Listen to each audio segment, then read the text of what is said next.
ಸ್ನೇಹಿತರೆ, ಮೀಡಿಯಾ ಮಾಸ್ಟರ್ಸ್ಗೆ ಸ್ವಾಗತ ಸುಸ್ವಾಗತ. ಗೆಳೆಯರೆ, ಬೆಂಗಳೂರಿನ ಬಾಂಬ್ ಸ್ಫೋಟದ ಆರೋಪಿಗೆ ಐಎಸ್ ಜೊತೆ ಸಂಪರ್ಕ ಇದೆ ಅನ್ನೋ ಮಾಹಿತಿ ಹೊರಬೀಳ್ತಾ ಇರೋ ಹೊತ್ತಲ್ಲೇ ಪಾಕಿಸ್ತಾನದಲ್ಲಿ ಕೂತ ಭಾರತ ಮೂಲದ ಇಸ್ಲಾಮಿಕ್ ಉಗ್ರನೊಬ್ಬ ಭಾರತದ ವಿರುದ್ಧ ಯುದ್ಧ ಸಾರೋದಕ್ಕೆ ಇಲ್ಲಿನ ದಾರಿ ತಪ್ಪಿದ ಮುಸ್ಲಿಂ ಯುವಕರಿಗೆ ಕರೆ ಕೊಟ್ಟಿದ್ದಾನೆ. ಅವನ ಭಾಷಣದ ವಿಡಿಯೋ ಒಂದು ರಿಲೀಸ್ ಆಗಿದೆ. ಅದರ ಹಿಂದೆ ಪಾಕಿಸ್ತಾನದ ಐಎಸ್ಐನ ಕೈವಾಡ ಇದೆ ಅಂತ ಹೇಳಲಾಗ್ತಾ ಇದೆ. ಹಾಗಾದ್ರೆ ಭಾರತದ ವಿರುದ್ಧ ಯುದ್ಧ ಸಾರೋದಕ್ಕೆ ಇಲ್ಲಿನ ಮುಸ್ಲಿಂ ಯುವಕರಿಗೆ ಕರೆ ಕೊಟ್ಟಿರೋ ಆ ಉಗ್ರ ಯಾರು?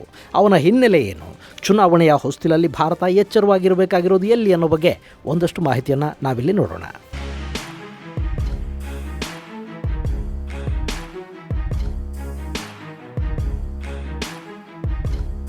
ಗೆಳೆಯರ, ಕಳೆದ ಹಲವಾರು ವರ್ಷಗಳಿಂದ ಭಾರತದಲ್ಲಿ ಭಯೋತ್ಪಾದಕ ಚಟುವಟಿಕೆಗಳ ಪ್ರಮಾಣ ತುಂಬಾ ಕಡಿಮೆ ಆದ ಹಾಗೆ ಕಾಣ್ತಾ ಇತ್ತು.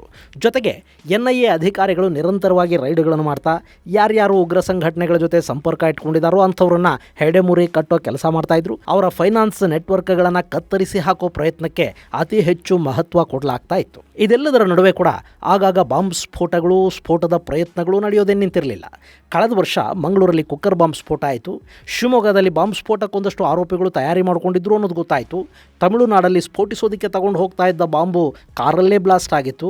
ಈಗ ಮೊನ್ನೆ ಬೆಂಗಳೂರಿನ ಕೆಫೆಯಲ್ಲಿ ಬಾಂಬ್ ಸ್ಫೋಟಗೊಂಡಿದೆ. ಈ ಎಲ್ಲ ಸ್ಫೋಟಗಳ ಮೋಡಸ್ ಆಪರೆಂಡಿಯನ್ನು ಗಮನಿಸಿದರೆ ಅಲ್ಲಿ ಎಲ್ಲವೂ ಕೂಡ ಹೆಚ್ಚು ಕಡಿಮೆ ಒಂದೇ ಥರ ಕಂಡು ಬರ್ತಾ ಇರೋದರ ಜೊತೆಗೆ ಈ ಸ್ಫೋಟಗಳ ಹಿಂದೆ ಐಸಿಸ್ ಮಾಡ್ಯೂಲ್ ಒಂದು ಕೆಲಸ ಮಾಡಿರೋ ಸಾಧ್ಯತೆಗಳ ಬಗ್ಗೆ NIA ಅಧಿಕಾರಿಗಳು ತನಿಖೆಯನ್ನು ನಡೆಸ್ತಾ ಇದ್ದಾರೆ. ಅದಕ್ಕೆ ಸಂಬಂಧಪಟ್ಟ ಹಾಗೆ ಸಾಕಷ್ಟು ಜನರನ್ನ ವಶಕ್ಕೆ ತಗೊಂಡು ವಿಚಾರಣೆ ಕೂಡ ಮಾಡಲಾಗ್ತಾ ಇದೆ.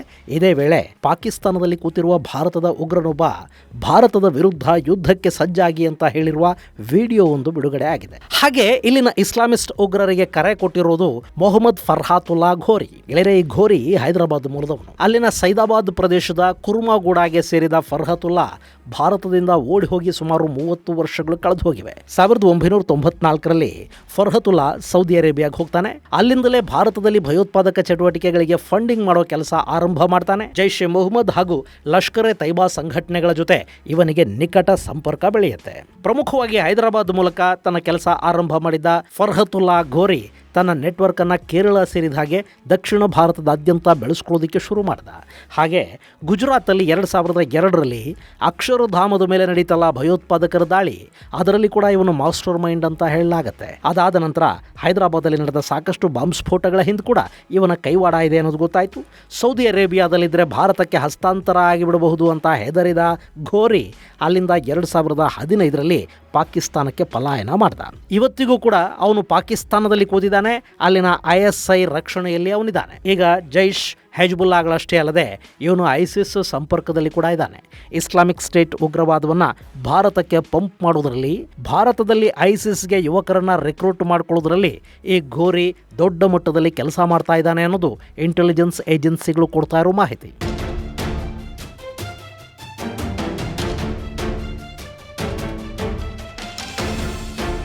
ಇನ್ನು ಗೆಳೆಯರೆ, ಹೈದರಾಬಾದ್ ಬಗ್ಗೆ ನಿಮಗೆ ಗೊತ್ತೇ ಇದೆ. ಒಂದು ಕಾಲಕ್ಕೆ ರಜಾಕಾರರ ದಬ್ಬಾಳಿಕೆಯನ್ನು ಕಂಡಿದ್ದ ಪ್ರದೇಶ ಅದು. ಇಡೀ ತೆಲಂಗಾಣ ಮತ್ತು ಹೈದರಾಬಾದ್ ರಾಜ್ಯದ ತುಂಬ ಸಾಕಷ್ಟು ದಾಳಿಗಳು, ಮತಾಂತರಗಳು, ನರಹತ್ಯೆಗಳನ್ನು ಮಾಡಿದ್ದ ರಜಾಕಾರರು ಇದ್ದದ್ದೇ ಹೈದರಾಬಾದಲ್ಲಿ. ಅಂಥ ಹೈದರಾಬಾದ್ ಸ್ವಾತಂತ್ರ್ಯ ಬಂದ ಸಾಕಷ್ಟು ವರ್ಷಗಳ ನಂತರ ಪಟೇಲರ ಪ್ರಯತ್ನದ ಫಲವಾಗಿ ಭಾರತದಲ್ಲಿ ವಿಲೀನ ಆಯಿತು.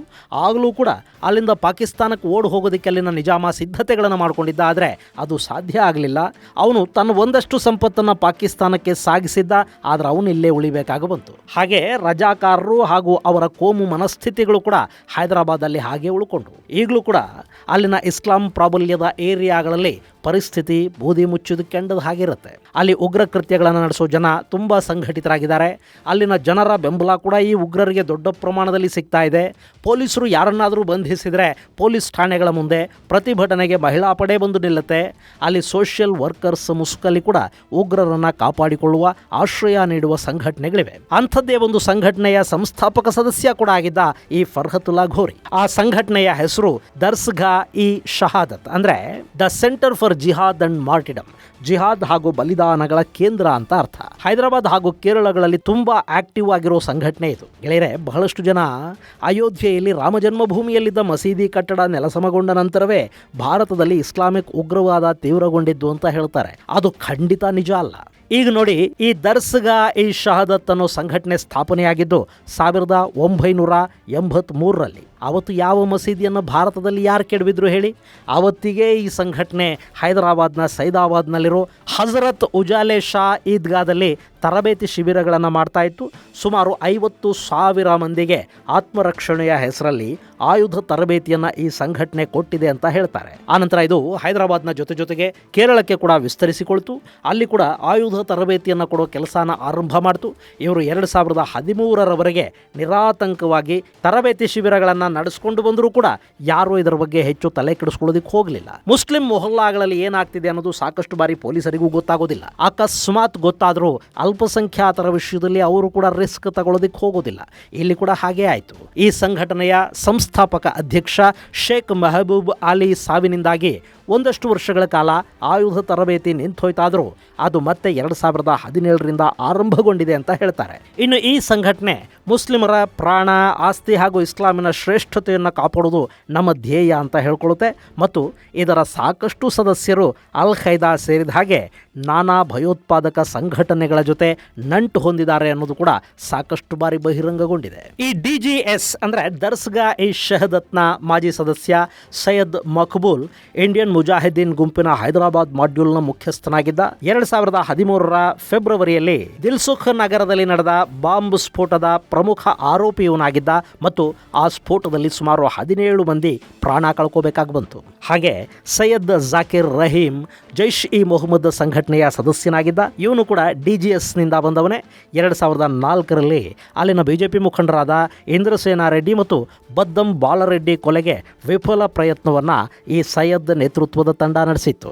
ಹಾಗೆ ಈ DGSನ ಮತ್ತೊಬ್ಬ ಸದಸ್ಯ ಮೊಹಮ್ಮದ್ ಅಬ್ದುಲ್ ಶಾಹಿದ್ ಆಲಿಯಾಸ್ ಮೊಹಮ್ಮದ್ ಅಬ್ದುಲ್ ಶಾಹಿದ್ ಬಿಲಾಲ್ ಲಷ್ಕರ್ ಎ ತೈಬಾದ ದಕ್ಷಿಣ ಭಾರತದ ಮುಖ್ಯಸ್ಥನಾಗಿದ್ದ. ಜೊತೆಗೆ ಹರ್ಕತುಲ್ ಜಿಹಾದ್ ಅಲ್ ಇಸ್ಲಾಂ ಅನ್ನೋ ಸಂಘಟನೆಯ ಮುಖಂಡನಾಗಿ ಕೂಡ ಇವನು ಗುರುತಿಸಿಕೊಂಡಿದ್ದ. ಈ ಎರಡೂ ಸಂಘಟನೆಗಳು ಅಲ್ ಖೈದಾ ಜೊತೆ ನಿಕಟ ಸಂಪರ್ಕವನ್ನು ಹೊಂದಿದ್ದ ಸಂಘಟನೆಗಳಾಗಿದ್ವು. ಈ ಬಿಲಾಲ್ 2007ರ ಮೆಕ್ಕಾ ಮಸ್ಜಿದ್ ಸ್ಫೋಟ ಪ್ರಕರಣದ ಆರೋಪಿಯಾಗಿದ್ದ. ಹಾಗೆ ಲುಂಬಿನಿ ಪಾರ್ಕಲ್ಲಿ ಗೋಕುಲ್ ಚಾಟ್ ಭಂಡಾರಲ್ಲಿ ನಡೆದ ಸ್ಫೋಟ ಪ್ರಕರಣಗಳಲ್ಲಿ ಕೂಡ ಇವನು ಪ್ರಮುಖ ಆರೋಪಿಯಾಗಿದ್ದ.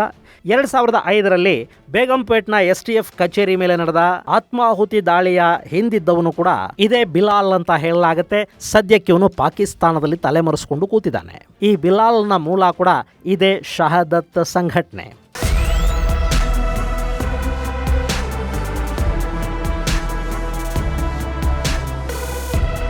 ಇನ್ನು ಮೊಹಮ್ಮದ್ ಅಬ್ದುಲ್ ರಜಾಕ್ ಇವನು ಹರ್ಕತುಲ್ಲಾ ಮುಜಾಹಿದೀನ್ ಮತ್ತು ಲಷ್ಕರ್ ಎ ತೈಬಾ ಸಂಘಟನೆಗಳ ಸದಸ್ಯನಾಗಿದ್ದ. ಇತ್ತೀಚೆಗೆ ನಮ್ಮ ಕೇರಳದ ಒಂದಷ್ಟು ಜನ ಐಸಿಸ್ನಿಂದ ಆಕರ್ಷಿತರಾಗಿ ಐಸಿಸ್ ಪರ ಹೋರಾಡೋದಕ್ಕೆ ಅಂತ ಅಫ್ಘಾನಿಸ್ತಾನಕ್ಕೆ ಹೋದ್ರಲ್ಲ, ಹಾಗೆ ಈ ಮೊಹಮ್ಮದ್ ಅಬ್ದುಲ್ ರಜಾಕ್ ಕೂಡ ಅಫ್ಘಾನಿಸ್ತಾನಕ್ಕೆ ಹೋದ. ಅಲ್ಲಿ ಅರೆಸ್ಟ್ ಆದ ರಜಾಕ್ ತನ್ನ ತಪ್ಪೊಪ್ಪಿಗೆ ಹೇಳಿಕೆಯಲ್ಲಿ ತಾನು ಮಾಡಿದ ಸಾಕಷ್ಟು ಗನಂದಾರಿ ಕೃತ್ಯಗಳನ್ನು ಒಪ್ಪಿಕೊಂಡ. ಇವನಿಗೆ ಲಷ್ಕರ್ ಎ ತೈಬಾ UAEಯಲ್ಲಿದ್ದ ಭಾರತೀಯ ಮುಸ್ಲಿಂ ಯುವಕರನ್ನು ಸಂಪರ್ಕಿಸಿ ಅವರನ್ನು ಭಯೋತ್ಪಾದಕ ಕೃತ್ಯಗಳ ಕಡೆಗೆ ಆಕರ್ಷಿಸುವ ಮತ್ತು ಲಷ್ಕರ್ ಸೇರಿದ ಹಾಗೆ ವಿವಿಧ ಭಯೋತ್ಪಾದಕ ಸಂಘಟನೆಗಳಿಗೆ ರಿಕ್ರೂಟ್ ಮಾಡೋ ಕೆಲಸವನ್ನು ಒಪ್ಪಿಸಲಾಗಿತ್ತಂತೆ. ಹಾಗೆ ಲಷ್ಕರ್ನ ಮುಖ್ಯಸ್ಥ ಮುಜಾಮಿಲ್ ಭಟ್ ನಡೆಸ್ತಾ ಇದ್ದ ಮಿಲಿಟರಿ ಟ್ರೈನಿಂಗ್ ಕ್ಯಾಂಪ್ಗೆ ಇವನು ಸಾಕಷ್ಟು ಮಂದಿಯನ್ನು ಕಳುಹಿಸಿಕೊಟ್ಟಿದ್ದ. ಆ ಪೈಕಿ ಮುಜಾಮಿಲ್ ಭಟ್ನ ತರಬೇತಿ ಶಿಬಿರದಲ್ಲಿ ಸಿದ್ಧನಾಗಿದ್ದ ಜಾವೇದ್ ಶೇಖ್ ಅನ್ನೋನು 2004ರಲ್ಲಿ ಗುಜರಾತ್ ಎನ್ಕೌಂಟರ್ ಅಲ್ಲಿ ಸಾವಿಗೀಡಾಗ್ತಾನೆ. ಹೀಗೆ ಸಾಕಷ್ಟು ವಿಷಯಗಳನ್ನ ಈ ಅಬ್ದುಲ್ ರಜಾಕ್ ಬಾಯ್ಬಿಟ್ಟಿದ್ದ. ಇವನು ಕೂಡ ಹೈದರಾಬಾದ್ನ ಶಹದತ್ ಸಂಘಟನೆಯ ಸದಸ್ಯನಾಗಿದ್ದವನು. ಇನ್ನು ಮೊಹಮ್ಮದ್ ವಿಕಾರ್ ಅಹಮದ್ ಅಲಿಯಾಸ್ ವಿಕ್ರುದ್ದೀನ್ ಅಹಮದ್ ಶಹದತ್ ಸಂಘಟನೆಯಿಂದಲೇ ಬಂದ ಈ ವಿಕ್ರುದ್ದೀನ್ ಅಹಮದ್ ತೆಹರಿಕ್ ಗಲ್ಬಾ ಇ ಇಸ್ಲಾಂ ಅನ್ನೋ ಸಂಘಟನೆಯನ್ನು ಸ್ಥಾಪನೆ ಮಾಡ್ತಾನೆ. 2009ರಲ್ಲಿ ಹೈದರಾಬಾದಲ್ಲಿ ಹಾಗೂ ಗುಜರಾತಲ್ಲಿ 2 ಪೊಲೀಸರನ್ನ ಇವನು ಕೊಂದು ಹಾಕ್ತಾನೆ. ಆನಂತರ 2010ರಲ್ಲಿ ಇವನನ್ನ ಬಂಧಿಸಲಾಗುತ್ತೆ. 2015ರಲ್ಲಿ ಇವನ 4 ಸಹಚರರ ಜೊತೆ ಪೊಲೀಸರು ಇವನನ್ನ ಎನ್ಕೌಂಟರ್ ಅಲ್ಲಿ ಕೊಂದು ಹಾಕ್ತಾರೆ. ಇನ್ನೊಬ್ಬ ಗುಲಾಮ್ ಯಜ್ದಾನಿ ಇವನು ಕೂಡ ಶಹದತ್ ಸಂಘಟನೆಯ ಮೂಲಕವೇ ಹೊರಹೊಮ್ಮಿದ ಪ್ರತಿಭೆ. ಈ ಯಜ್ದಾನಿ ಹರ್ಕತುಲ್ ಜಿಹಾದ್ ಅಲ್ ಇಸ್ಲಾಮಿ ಅನ್ನೋ ಸಂಘಟನೆಯ ನಾಯಕನಾಗಿದ್ದ. ಇವನು ಗುಜರಾತ್ನ ಅವತ್ತಿನ ಗೃಹ ಸಚಿವ ಹರೇನ್ ಪಾಂಡ್ಯ ಹತ್ಯಾ ಪ್ರಕರಣದ ಪ್ರಮುಖ ಆರೋಪಿಯಾಗಿದ್ದ. ಹಾಗೆ 2005ರಲ್ಲಿ ಬೇಗಂಪೇಟ್ನ STF ಕಚೇರಿ ಮೇಲೆ ನಡೆದ ಆತ್ಮಹತ್ಯಾ ದಾಳಿಯ ಹಿಂದೆ ಕೂಡ ಇದೇ ಗುಲಾಮ್ ಇದ್ದ. 2002ರ ಸಾಯಿಬಾಬಾ ಟೆಂಪಲ್ ದಾಳಿ, ಸಿಕಿಂದ್ರಾಬಾದ್ನ ರೈಲ್ವೆ ಸ್ಟೇಷನ್ನಲ್ಲಿ ನಡೆದ ಸ್ಫೋಟ, ಹೀಗೆ ಸಾಕಷ್ಟು ಪ್ರಕರಣಗಳಲ್ಲಿ ಆರೋಪಿಯಾಗಿದ್ದ ಗುಲಾಂ ಜಾಮೀನಿನ ಮೇಲೆ ಹೊರಗೆ ಬಂದಿದ್ದ. ಆನಂತರ ಪೊಲೀಸರಿಂದ ತಲೆ ತಪ್ಪಿಸ್ಕೊಂಡು ಓಡಾಡ್ತಾ ಇದ್ದ. 2006ರ ಮಾರ್ಚ್ 8ನೇ ತಾರೀಕು ಇವನನ್ನ ದೆಹಲಿಯ ಭಾವನಾ ಎನ್ಕೌಂಟರ್ನಲ್ಲಿ ಪೊಲೀಸರು ಹೊಡೆದು ಕೊಂದರು. ಹೀಗೆ ಈ ದರ್ಸ್ಗಾ ಇ ಶಹಾದತ್ ಸಂಘಟನೆಯ ಸಾಕಷ್ಟು ಸದಸ್ಯರು ಭಯೋತ್ಪಾದಕ ಸಂಘಟನೆಗಳ ಜೊತೆ ನಿಕಟ ಸಂಪರ್ಕವನ್ನು ಇಟ್ಕೊಂಡಿದ್ದಾರೆ. ಅಂಥವ್ರ ಪೈಕಿ ಈ ಘೋರಿ ಕೂಡ ಒಬ್ಬ. ಅವನೀಗ ಪಾಕಿಸ್ತಾನದಲ್ಲಿ ಕೂತಿದ್ದಾನೆ, ISIನ ಆಶ್ರಯದಲ್ಲಿದ್ದಾನೆ ಅಂತ ಹೇಳಲಾಗ್ತಾ ಇದೆ. ಅಲ್ಲಿ ಹಣ ಸಂಗ್ರಹ ಮಾಡಿ ಭಾರತದಲ್ಲಿ ಉಗ್ರ ಕೃತ್ಯಗಳನ್ನು ನಡೆಸೋದಕ್ಕೆ ಇವನು ಫಂಡಿಂಗ್ ಮಾಡ್ತಾ ಇದ್ದಾನೆ.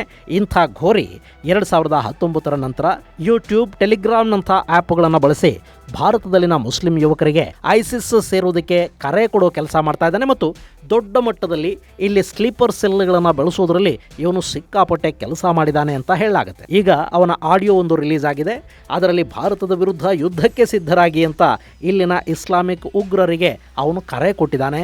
ಇದು ಚುನಾವಣಾ ಸಮಯದಲ್ಲಿ ಮತೀಯ ಭಾವನೆಗಳನ್ನು ಕೆರಳಿಸೋದಕ್ಕೆ ಮತ್ತು ಕೋಮು ಗಲಭೆಗಳು ಶುರುವಾಗುವ ಹಾಗೆ ಮಾಡೋದಕ್ಕೆ ಪಾಕಿಸ್ತಾನದ ನೆಲದಿಂದ ನಡೀತಾ ಇರೋ ಸಂಚು ಅಂತ ಇಂಟೆಲಿಜೆನ್ಸ್ ಅಧಿಕಾರಿಗಳು ಭಾವಿಸ್ತಾ ಇದ್ದಾರೆ. ಗೆಳೆಯರೆ, ಇವನನ್ನು ಭಾರತದ ಗೃಹ ಸಚಿವಾಲಯ ಭಯೋತ್ಪಾದಕ ಅಂತ ಘೋಷಿಸಿದೆ ಮತ್ತು ಭಾರತದ ಮೋಸ್ಟ್ ವಾಂಟೆಡ್ ಉಗ್ರರ ಪಟ್ಟಿಯಲ್ಲಿ ಇವನದ್ದು 18ನೇ ಹೆಸರು. ಇಂಥವನು ಈಗ ಭಾರತದ ವಿರುದ್ಧ ಕರೆ ಕೊಟ್ಟಿರುವುದು ಇಂಟೆಲಿಜೆನ್ಸ್ ಅಧಿಕಾರಿಗಳು ಅಲರ್ಟ್ ಆಗೋ ಹಾಗೆ ಮಾಡ್ತಾ ಇದೆ. ಇದು ಗೆಳೆಯರೆ ISIS ಮಾಡ್ಯೂಲ್ಗಳು ಭಾರತದಲ್ಲಿ ಆ್ಯಕ್ಟಿವ್ ಆಗ್ತಾ ಇರೋದರ ಕುರಿತಾದ ಒಂದಷ್ಟು ಮಾಹಿತಿ. ಮುಂದಿನ ಸಂಚಿಕೆಯಲ್ಲಿ ಮತ್ತಷ್ಟು ವಿಶೇಷಗಳ ಜೊತೆ ಮತ್ತೆ ಭೇಟಿಯಾಗೋಣ. ಅಲ್ಲಿವರೆಗೆ ಜೈ ಹಿಂದ್, ಜೈ ಕರ್ನಾಟಕ.